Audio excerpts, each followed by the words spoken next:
Sa kamatay ni Jesus Christ, di ba ginaingon nga ang picture is worth 1,000 of words. Sa kamatayon ni Jesus Christ, makita nato nga siya namatay nagtindog. Pasabot nga bisan pag unsay mahitabo sa imuha, bisan pa ang kaaway nagasulti sa mga dili na nimo kaya, tindog, barog, ayaw kahadlok, kay nga naman naa ang Dios kanunay nagauban nimo. Ikaduha, si Kristo sa diha nga siya namatay, nagabayaw sa iyang kamot.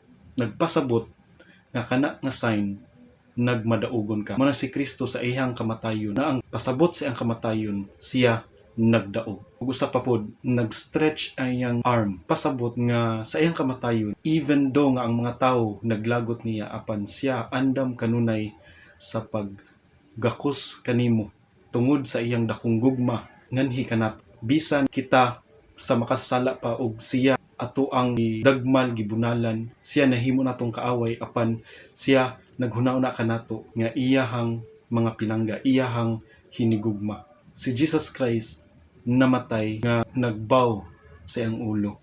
Nga pasabot, bisan pa man unsay mahitabo, bisan paghangtod sa kamatayon, si Jesus Christ nagdayeg sa iyang amahan. Sa atong kinabuhi ingana pod, bisan unsay mahitabo sa atong kinabuhi, ayaw kalimti nga mudayeg kanunay sa Dios. Dayeg bisan pa man unsay mahitabo nga mga kadautan, bisan unsa nga mga pagsulay, mga temptasyon nga mahitabo sa imong kinabuhi.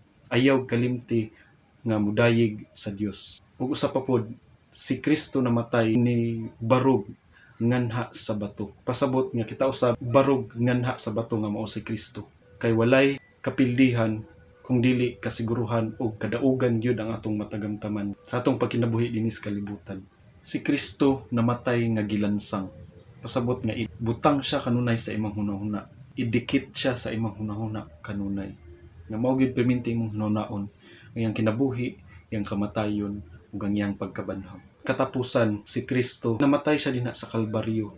Nga ang pasabot sa Kalbaryo, gikan man siya sa Greek word nga krinion ug dinha pod gikan ang word nga cranium. Namatay siya dinha sa Golgotha, meaning place of a skull. Kanang skull gisimbolahan na siya sa atong mga ulo nga gusto sa Dios nga ibutang gyud kanunay sa atong alimpatakan, sa atong hunahuna ang kamatayon ni Jesus Christ. Tungod kay samtang kita magatutok na niya nga maoy mag-uugmad ug magtatapos sa atong pagtuo, kita usab mahimong mausab ang atong panghunahon, atong kasing-kasing, mausab ta nganha sa iyahang himaya, nganha sa kinaiya nga gipakita ni Kristo didto sa Kalbaryo sa krus.